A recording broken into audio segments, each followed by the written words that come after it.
يا واسع الكرم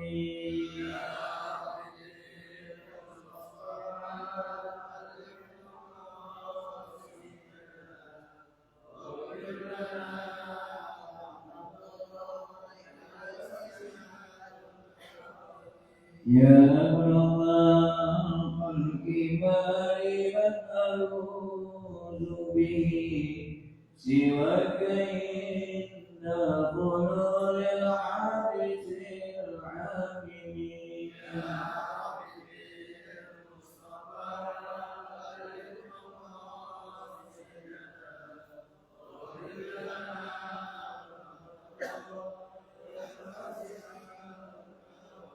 فإن من جودك الدنيا ونورتها ومن علومك علم اللوح والقلم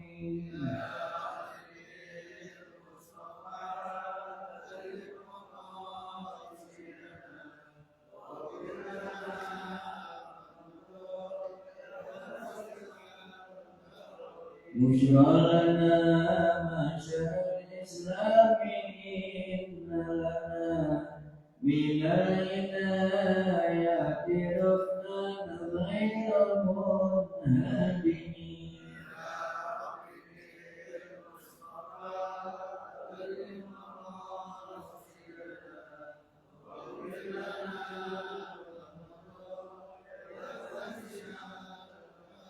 وليني رسول الله جاءوك به الكريم تجلى باسم منتقم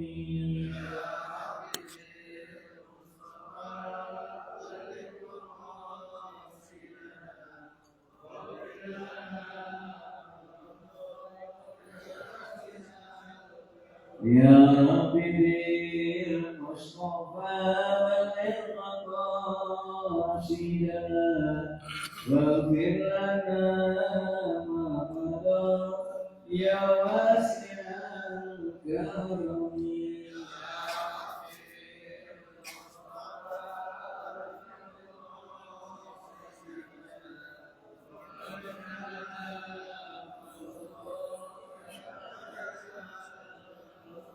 اللهم صل وسلم وبارك عليه وعلى السلام عليكم ورحمة الله وبركاته.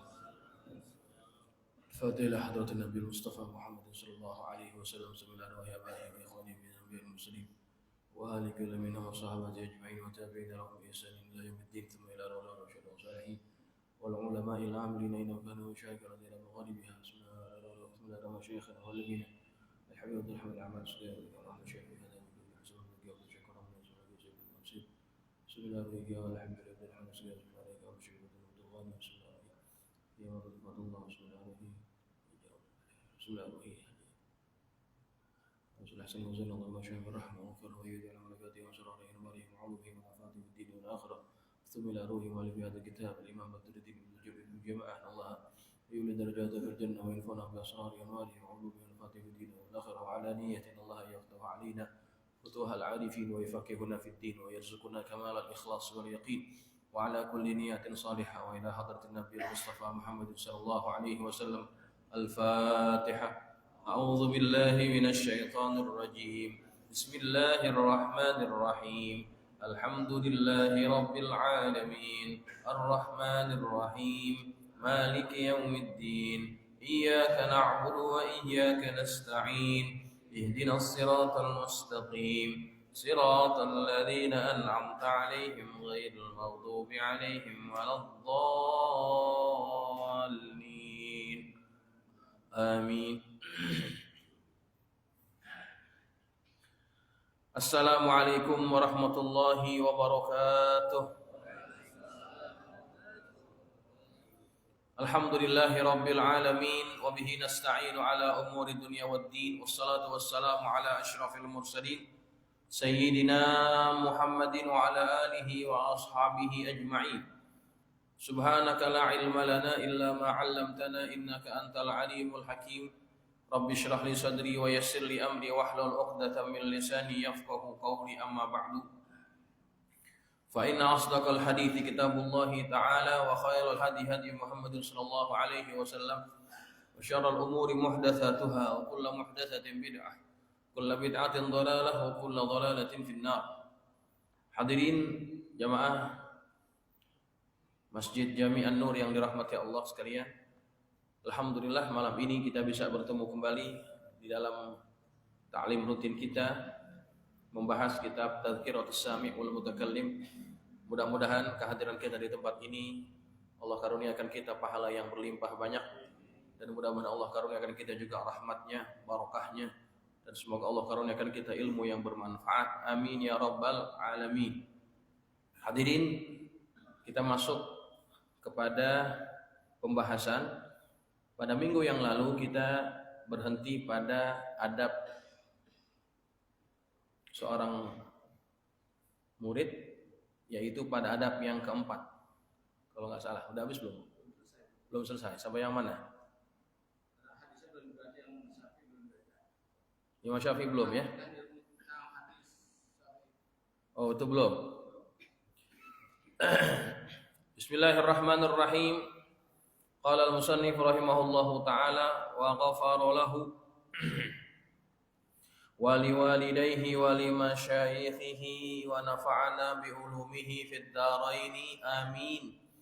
Radiyallahu ankum. Qala radiyallahu an wa ya'tani bima'rifati sahihil hadithi wa hasanihi wa dha'ifihi wa musnadihi wa mursalihi wa sa'iri anwa'ih.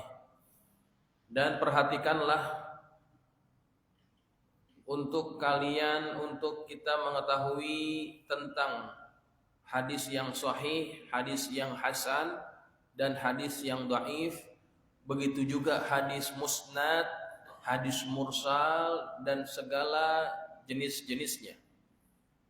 Fa innahu ahadu janahail alimi bisyari'ah. Karena bahwasannya pengetahuan tentang hadis ini merupakan salah satu sayap dari pada dua sayap orang yang alim dalam ilmu syariat. Wal mubayyinul katsir wal mubayyinu li katsirin minal janahil akhari wa huwal Qur'an. Dan sebagai penjelas kepada kebanyakan bagi sayap yang satunya lagi, yaitu Al-Qur'an. Jadi hadis adalah penjelas yang paling terbaik terhadap Al-Qur'an. Jadi apabila seseorang itu mempelajari Quran namun tidak mempelajari hadis, maka dia seperti sayap yang patah sebelah. Dalam perkembangan ilmu tentang ini, ya, perkembangan ilmu tentang pengkajian hadis kontemporer, ada gerakan yang hanya mau menerima Quran, tidak mau menerima hadis. Maka ajaran itu dikenal waktu itu dengan gerakan inkarus sunnah, ya, mengingkari sunnah. Kenapa?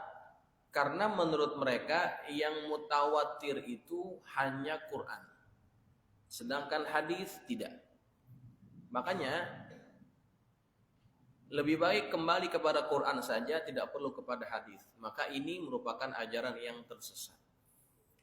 Orang tidak akan pernah bisa menjelaskan, mendapatkan penjelasan yang utuh terhadap Quran kalau dia tidak membaca hadis. Ya. Contoh Pak, misalkan perintah untuk wudu itu di Quran cuman menyebutkan 4 anggota. Idza kumtum ilas salati faghsilu wujuhakum wa aydiyakum ilal marafiq wamsahu bi ru'usikum wa arjulakum ilal ka'bain. Kita cuma disuruh wudu menggunakan membasuh atau menggosok dan menyapu, ya, 4 anggota ini. Wajah, kemudian menyapu kepala, tangan dulu ya, tangan, kepala, kemudian kaki. Cuma 4. Sedangkan yang kita ketahui rukun wudu itu lebih daripada itu. Dari mana penjelasannya? Penjelasannya adalah daripada hadis. Makanya orang kalau ingin jadi alim nggak mungkin dia lepas daripada hadis. Semua imam-imam mazhab yang 4 itu semuanya ulama-ulama yang hebat dalam bidang hadis. Baik Imam Hanafinya, Imam Maliknya, Imam Syafi'inya, dan Imam Ahmad ibn Hambalnya, semuanya adalah ulama hadis. Imam Syafi'i punya kitab hadis. Imam Malik punya kitab hadis. Imam Ahmad bin Hambal punya kitab hadis. Ya. Semuanya adalah ulama-ulama hadis. Jadi kalau orang ingin menjadi alim harus juga mengetahui tentang hadis. Kemudian wala yaqna'u bi mujarradis sima'i ka ghalibi muhaddisi hadzal zaman. Dan janganlah dia berpuas hati dengan hanya mendengarkan hadis sebagaimana kebanyakan orang-orang yang mendalami hadis pada zaman ini. Jangan cuman belajar hadis sekedar dengar, ya, atau disebut dengan ilmu riwayah, ya. Jangan cuman sekedar itu. Bal ya'tani bid-dirayati ashadda min i'tinaihi min bir-riwayah. Bahkan dia lebih memperhatikan dirayah hadis, pengajaran hadis terhadap kandungan hadis itu lebih daripada perhatiannya terhadap ilmu riwayat. Qala Asy-Syafi'i radhiyallahu anhu, Imam Asy-Syafi'i berkata, man nazara fil hadithi qawiyat hujjatuhu. Barang siapa yang memperhatikan hadis atau menguasai hadis, maka akan kuat hujjahnya. Orang kalau menguasai hadis maka argumentasinya akan kuat. Li'anna ad-dirayata huwal maqsudu binaqlil hadithi wa tablighihi. Karena sesungguhnya dirayah hadis, mempelajari kandungan hadis itu adalah tujuan hadis itu disampaikan. Jadi jamaah, mempelajari hadis jangan sekedar untuk kita mendapatkan sanad, ya. Kita ngambil riwayat daripada guru ini, ngambil sanadnya, ngambil sanad hadis ini dan sebagainya. Itu bagus, ya. Ilmu riwayat itu bagus. Tetapi jangan mencukupkan diri dengan hanya ilmu riwayah, tapi harus dengan ilmu dirayah. Sebab orang kalau tidak mempunyai pemahaman yang mendalam terhadap hadis, maka akan mempunyai sikap yang agak-agak salah ataupun agak-agak ekstrim dalam beragama. Kenapa? Karena banyak lafaz hadis yang kalau kita tidak kaji secara mendalam, kita akan jadi salah. Contoh Pak, setiap kali taklim di awal itu saya selalu menukil satu hadis Nabi sebetulnya itu. Fa inna asdaqal hadithi kitabullahi ta'ala wa khairal hadi hadiyu Muhammadin sallallahu alaihi wasallam wa syarrul umuri muhdatsatuha wa kullu muhdatsatin bid'ah wa kullu bid'atin dhalalah wa kullu dhalalatin finnar. Itu hadis, Pak. Kalau kita terjemah wa syarrul umuri muhdatsatuha, seburuk-buruknya perkara adalah perkara yang dibuat-buat. Fa inna wa syarrul umuri muhdatsatuha wa kullu muhdatsatin bid'ah. Setiap perkara yang dibuat-buat itu namanya bid'ah. Wa kullu bid'atin dhalalah. Setiap bid'ah itu sesat. Wa kullu dhalalatin finnar. Setiap yang sesat itu tempatnya di neraka. Jamaah, ini hadis. Tetapi kalau kita tidak memahami betul-betul hadis ini, kita akan jadi orang yang menganggap kalau tidak ada contohnya dari Nabi, maka itu adalah perkara bid'ah, maka tidak boleh dikerjakan. Alasannya apa? Karena kan Nabi ngomong begitu. Wa kullu bid'atin dhalalah atau wa kullu bid'atin dhalalah, setiap yang bid'ah itu adalah sesat. Ya kalau memang Nabi nggak ngajarin, maka itu bid'ah. Dan setiap bid'ah adalah sesat. Begitu. Dalilnya apa? Dalilnya hadis tadi. Kalau orang yang nggak paham tentang hadis, dia akan termakan. Betul juga ya. Kullu kan artinya semua, ya kan? Semua bid'ah adalah sesat. Betul juga, masuk akal. Ya, hadisnya sahih lagi. Hadirin, makanya disebutkan oleh Imam Syafi'i, kalau orang ilmu hadisnya dalam, dia menguasai, maka akan kuat hujahnya. Kemudian Imam Syafi'i membuat kesimpulan, walaupun pasti dia tahu hadis itu. Masa nggak tahu? Imam Syafi'i nggak tahu. Pasti Imam Syafi'i tahu hadis itu. Kullu bid'atin dhalalah. Tapi Imam Syafi'i lah yang membahagikan bid'ah itu menjadi dua. Bid'ah apa? Ada bid'ah yang mahmudah, ada bid'ah yang mazmumah, ada bid'ah yang terpuji, ada bid'ah yang tercela. Imam Syafi'i yang bagi. Apa maksudnya bid'ah yang terpuji? Bid'ah yang terpuji adalah segala perkara yang tidak dibuat oleh Nabi atau pada zaman Nabi, namun tidak bertentangan dengan Al-Quran ataupun Sunnah. Masih ada dalil yang memayunginya. Itu namanya bid'ah mahmudah.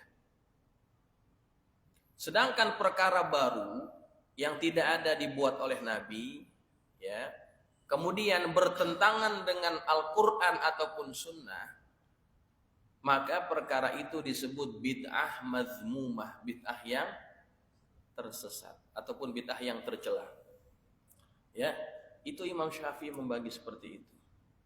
Lalu bagaimana dengan hadis ya, dengan lafaz yang berbunyi kullu bid'atin dhalalah, setiap yang bid'ah adalah sesat. Jamaah, kalau orang nggak dalam ilmunya, dia akan mudah goyah, ya. Nggak paham tentang hadis, dia akan mudah goyah. Gimana tuh jawabnya? Nah, hadirin, tidak semua lafaz kullu berarti semua. Kullu kan kalau kita bahasa Arab artinya apa? Semua, ya. Tapi tidak tidak semua lafaz kullu itu artinya semua. Saya berikan contoh. Di dalam Quran ada ayat yang berbunyi begini. Kisah tentang Nabi Khidir dengan Nabi Musa. Kan mereka kan berjalan-jalan tuh. Kemudian melakukan perkara-perkara yang menurut Nabi Musa bertentangan dengan hukum yang ada. Ada kapal bagus-bagus, kemudian itu kapal diapain? Itu kapal dirusak, dilubangi. Kata Nabi Musa, ente kok ngurusak kapal orang? Ini kan perkara munkar. Padahal di awal sudah janji, kalau saya buat apa saja jangan banyak nanya. Di antara yang dibuat oleh kita kan begitu, kapal nggak kenapa-kenapa dirusak. Lalu kemudian dijelaskan di akhir itu, kata Khidir, ammas safinatu fakanat limasakina ya'maluna fil bahri fa'aradtu an aibaha wa kana wara'ahum malikun ya'khuzu kulla safinatin ghasba. Dijelaskan di situ, kapal yang saya lubangi itu, saya rusak itu punya orang miskin yang tinggal di kampung tersebut. Ya'maluna fil bahri, yang dia ini bekerja mencari ikan di lautan. Fa'aradtu an aibaha, maka aku ingin merusaknya.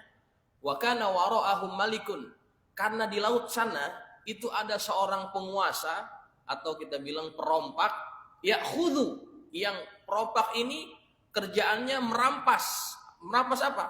Kulla safinatin ghasba. Dia pekerjaan ini perompak merampas semua perahu-perahu yang berlayar di lautan. Tuh.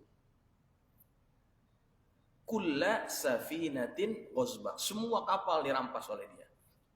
Nah, saya merusak kapal ini biar enggak menarik bagi si perompak. Karena si perompak ini cuma mengambil kapal yang bagus-bagus, adapun kapal yang nggak bagus dia tinggalin. Coba, itu lafaznya pakai apa? Kulla kan? Kulla safinatin ghasbah. Semua kapal dirampas. Kalau pakai semuanya dirampas, kenapa yang jelek nggak dirampas? Nah, itu jawaban bahwa tidak semua lafaz kullu itu berarti semua. Maknanya ada pengecualian.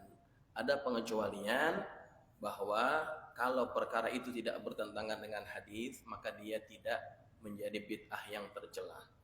Karena banyak, Pak, ya, perbuatan yang tidak dibuat oleh Nabi kemudian dibuat oleh sahabat. Contohnya, azan 2 kali itu ada pada zaman siapa? Pada waktu Jumat. Azan 2 kali itu ada pada zaman Utsman. Pada zaman Nabi nggak ada.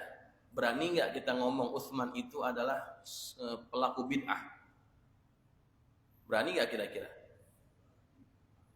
Ya nggak berani. Kenapa? Walaupun perkara itu bid'ah, tapi bid'ahnya ada tujuan. Karena pada zaman Utsman itu tidak sama pada zaman Nabi. Pada zaman Utsman orang semakin maju, pasar semakin ramai, orang semakin sibuk. Maka ketika sholat Jumat, orang banyak ketinggalan. Dengan inisiatif daripada Utsman, dibuatlah keputusan bahwa azan Jumat 2 kali. Azan pertama memperingatkan orang-orang yang masih sibuk bekerja untuk berhenti dari pekerjaannya, bersedia untuk sholat Jumat. Dan itu sampai sekarang dilakukan di Madinah ataupun di Mekah.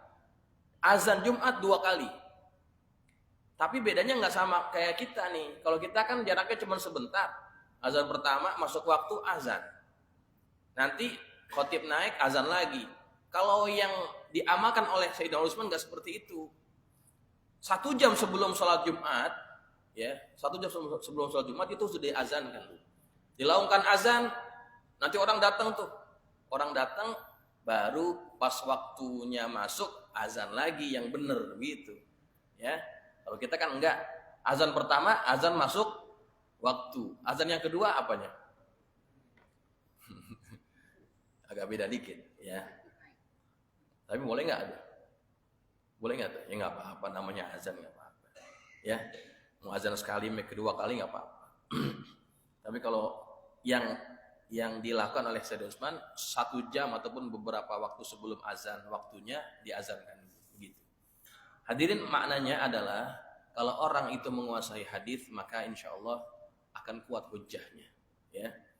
Kemudian yang berikutnya adab yang ke-5. Al-khamisu, yang kelima, idza syaraha mahfuzatihi al-mukhtasarati, apabila dia telah mensyarahkan ringkasan-ringkasan yang dia hafal, wa dhabata ma fiha minal iskalati wal fawaidil muhimmat, dan dia telah menguasai apa-apa yang ada di dalamnya daripada permasalahan-permasalahan dan juga faedah-faedah yang penting, intaqala ila bahthil mabsutat, kemudian dia berpindah kepada pembahasan yang lebih luas lagi. Ma'al mutala'atid da'imah, dan senantiasa dia bermutalaah mengkajinya. Wa ta'liqi ma yamurru bihi aw yasma'uhu minal fawaidin nafisah, dan dia mencatatkan apa yang dibaca atau apa yang didengar dari faedah-faedah yang bernilai. Wal masailid daqiqah, dan masalah-masalah yang halus-halus. Wal furu'il gharibah, dan furu' yang gharibah, yang pelik. Wahilil muskilat, dan memecahkan permasalahan-permasalahan. Wal furuqi baina ahkamil mutasyabihati min jami'il ulum, dan juga dia menjelaskan, membahagikan di antara hukum-hukum yang seumpama, yang mirip dari sekalian bentuk, sekalian jenis-jenis ilmu. Wala yastaqillu bi faidatin yasma'uha, dan janganlah dia meremehkan dengan faedah-faedah yang dia dengar, au yatahawanu bi qaidatin yadbatuha, atau dia juga menganggap remeh, ya, meremehkan juga samanya, menganggap remeh kaidah yang dia kuasai. Bal yubadiru ila ta'liqiha wa hifziha, bahkan dia bersegera untuk mencatat dan menghafalnya. Wal takun himmatuhu fi talabil ilmi aliyatan, dan hendaklah semangatnya untuk menuntut ilmu itu tetap tinggi. Fala yaktafi bi qalilil ilmi ma imkani katsirihi, maka janganlah dia mencukupkan diri dengan ilmunya yang sedikit padahal dia mampu untuk menambah banyak. Wala yaqna'u min irsil anbiya'i biyasirihi, dan janganlah dia merasa puas dengan sedikitnya ilmu yang merupakan warisan para nabi. Jadi kesimpulannya ini pembahasan adab yang keenam ini bagi orang-orang yang betul-betul ngaji, Pak. Orang-orang yang betul-betul pengen ngaji dapat, Pak. Begitu faedahnya. Jadi setelah dia menghafal, dia syarahkan, dia buat ta'liqat, catatan-catatan, kemudian dia bahas, dia tulis faedah-faedah. Itu kalau mau ngaji dapat. Kalau model-model ngaji kita nih, ngaji-ngaji biasa aja, ngaji-ngaji denger. Kalau ngaji tafakuh, begini caranya. Kalau mau ngaji tafakuh, begini caranya. Jadi hafal, habis hafal disyarah, habis disyarah dibuat fawaid, dibuat faedah-faedah, begitu. Kita punya ulama yang seperti itu, Pak, semangatnya tinggi, yaitu Al-Habib Ali bin Abdurrahman As-Saddaf. Orang nggak tahu kalau tulisannya itu banyak, belum diturunin. Beliau itu punya catatan-catatan dari hasil beliau ngaji, yang disebut, kalau catatan yang banyak itu disebut safinah, ya, disebut namanya safinah. Jadi catatan-catatan ulama dari hasil ngajinya itu disebut safinah. Habib Ali bin Abdurrahman As-Saddaf dia punya itu. Yang cerita siapa? Anaknya sendiri. Habib Taha cerita sama kami bahwa walidnya tuh itu belum diturunin semuanya. Jadi beliau itu, masya Allah, memang orang yang sangat kutu buku, gila kepada ilmu, mania kepada ilmu. Habib Ali. Jarang Habib yang seperti beliau itu jarang. Itu kalau di kamarnya, Pak, bukunya tuh berserakan. Kitab-kitabnya itu berserakan di atas tempat tidurnya. Kenapa? Karena beliau itu sangat haus terhadap ilmu. Kalau kita, yang kita sudah dipanggil kiai, dipanggil ustadz, dipanggil guru, ya kita sudah merasa hebat, nggak ngaji lagi. Oh, kalah sama beliau. Beliau itu kan sudah disebut alim, allamah. Tapi beliau masih ngaji. Diceritakan bahwa beliau itu punya guru yang ngajinya secara online. Karena jaraknya jauh di Mesir. Dia tetap ikut pengajiannya itu secara online. Memanfaatkan media yang ada untuk belajar kepada guru-guru yang luar biasa ilmunya. Karena beliau itu sangat haus kepada ilmu. Ya. Walaupun sebetulnya orang sudah anggap dia alim, tapi beliau tidak pernah merasa puas akan ilmu. Kenapa? Setiap yang kita dapat daripada ngaji, itu yang kita dapat adalah warisan Nabi. Ya. Makanya orang kalau ngaji, yang dia bawa pulang itu warisan Rasulullah. Kalau kita pulang cuman bawa duit berapa lama kita bisa tahan di kantong kita? Nggak lama. Ya. Jadi setiap kali ngaji dikasih nih, misalkan 100 ribu. Banyak nggak tuh yang ngaji kira-kira? Sampai keluar-luar. Kalau dikasih yang ngaji 100 ribu, keluar-luar. Tetapi yang lebih mahal daripada itu adalah apa yang kita dapat daripada ilmu, daripada kitab-kitab ulama ini adalah warisan para nabi. Karena para anbiya itu nggak mewariskan dinar, nggak mewariskan dirham, tapi mereka mewariskan ilmu. Maka siapa yang jadi alim, yang belajar ilmu, ataupun nggak jadi alim deh, kita ngaji aja biar rajin, kita dapat warisan daripada anbiya, daripada Rasulullah SAW. Ya, kita dapat warisan itu, kita nggak akan pernah sesat. Ya, makanya Pak, rajin ngajinya tuh biar betul-betul ya, biar istiqomah. Ya, bukan buat apa-apa, buat kita, buat kemuliaan diri kita sendiri. Jadi beliau itu luar biasa. Dan Habib Ali itu kalau bicara, kalau ngomong sama orang awam, ngomong sih biasa-biasa aja. Ngomongnya nggak terlalu tinggi gitu ya, bahasanya nggak terlalu tinggi, biasa-biasa. Karena memang yang dihadapinya, audiennya adalah orang-orang yang awam. Jadi dia menyamakan kemampuan orang yang diajak bicara. Tapi kalau yang diajak bicara itu adalah orang alim, syekh, ulama-ulama yang datang daripada luar negeri, itu omongannya semuanya ilmu. Jadi orang-orang yang didatangkan ke situ, diajak ngobrol sama Habib Ali, mereka keluar itu berkatanya begini, Habib Ali luar biasa, Habib Ali allamah, alim. Tuh. Kalau orang yang ngomong orang alim itu sudah nggak diragukan lagi, ya. Jadi yang seperti itu yang harus kita contohi. Apa yang dilakukan oleh beliau itu ada disebut dalam kitab ini. Kalau mau tafakuh, kalau mau jadi alim seperti itu, ya, caranya seperti itu. Baik, kemudian wala yuakhiru tahsila faidatin tamakkana minha, dan janganlah dia menunda-nunda, mengakhirkan untuk mendapatkan faedah yang mungkin dia dapatkannya. Wa aw yashghuluhu al-amalu awit wa taswifu anha, atau disibukkan dengan angan-angan dan menunda-nunda daripadanya. Jadi jangan terlalu banyak angan-angan, diajak ngaji nanti aja deh. Tahun depan, habis lebaran saya ngaji. Habis lebaran, udah habis lebaran ditunda lagi, jangan begitu. Fa inna lit-ta'khiri afat, karena setiap penundaan itu ada keburukan. Wa li annahu idza hasalaha fi zamanil hadir, hasala fi zamanil tsani ghairaha. Karena apabila dia mendapatkan faedah itu pada saat sekarang, dia akan mendapatkan pada zaman setelahnya itu, waktu setelahnya itu adalah faedah yang lainnya. Kalau sekarang kita luput, maka yang kedepannya itu akan beda lagi yang akan kita dapat. Pokoknya setiap hari kita harus bertambah tentang ilmu tadi. Ya.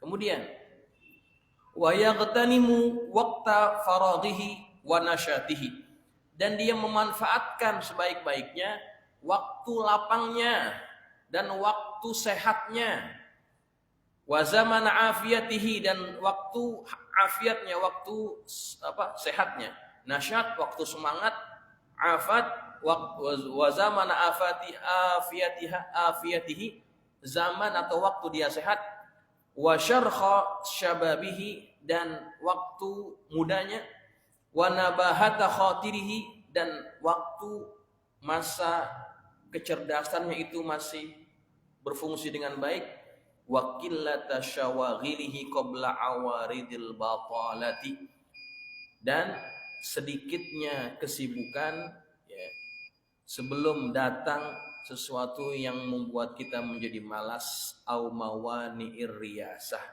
ya, atau halangan-halangan yang sifatnya kepemimpinan. Jadi kata pengarang kitab, kalau kita masih lapang, kita masih semangat, masih sehat, masih muda, masih pinter, otak kita masih cerdas, kurang sibuknya kita, maka manfaatin waktu itu buat ngaji. Ya. Ini yang datang kan kebanyakan orang tua semua nih kebanyakan. Yang muda sih ada juga, yang muda adalah 30%. Gitu.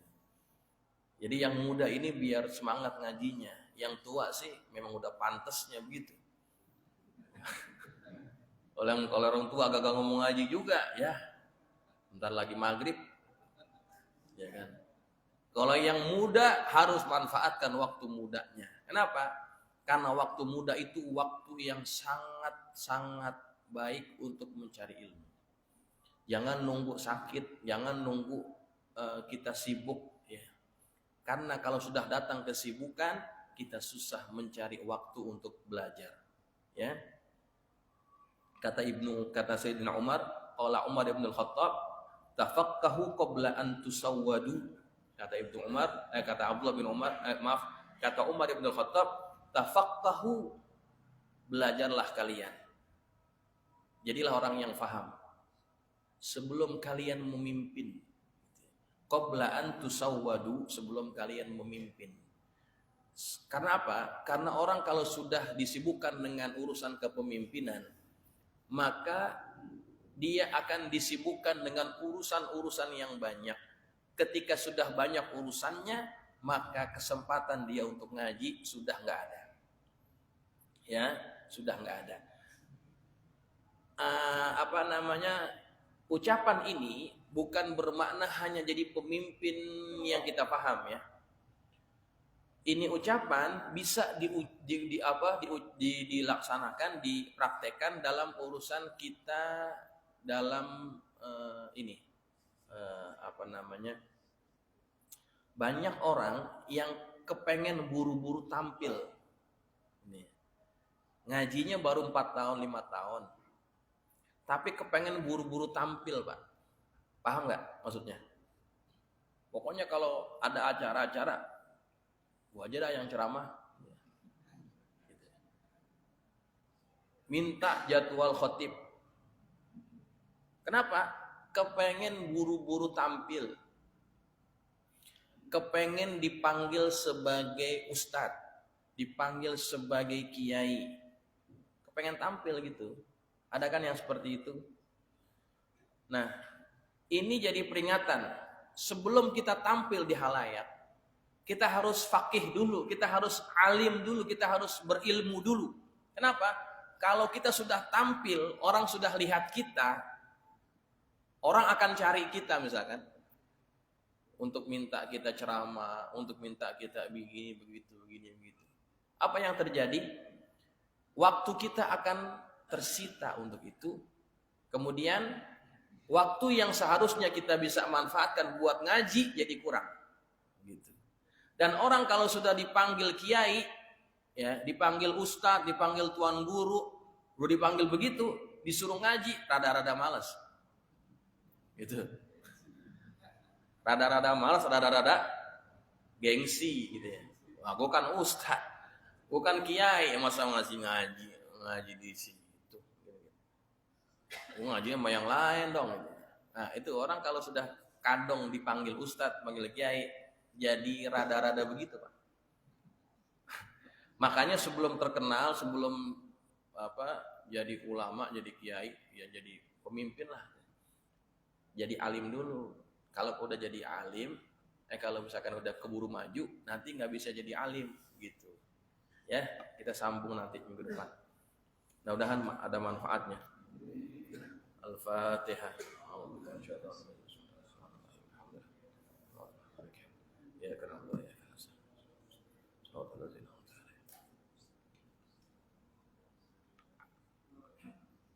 Bismillahirrahmanirrahim. Alhamdulillahirabbil alamin. Allahumma shalli ala sayyidina Muhammadin wa ala ali sayyidina Muhammad. Allahumma anfa'na bima 'allamtana wa 'allimna ma yanfa'una. Allahumma zidna wa la tanqusna wa akrimna wa la tuhinna wa'tina wa la tahrimna wa athirna wa la tu'thir 'alaina wa ardina warḍ 'anna. Allahumma inna nas'aluka bihaqqi Fatimah wa abiha wa ba'liha wa baniha iftah 'alaina wa 'ala auladina wa talamidina futuhal 'arifin. فقهنا وإياه في الدين وارزقنا كمال الإخلاص واليقين.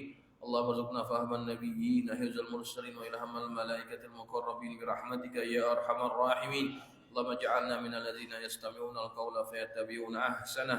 صلى الله على سيدنا محمد وعلى آله وصحبه وسلم والحمد لله رب العالمين. سبحانك اللهم وبحمدك أشهد أن لا إله إلا أنت أستغفرك وأتوب إليك. السلام عليكم ورحمة الله وبركاته.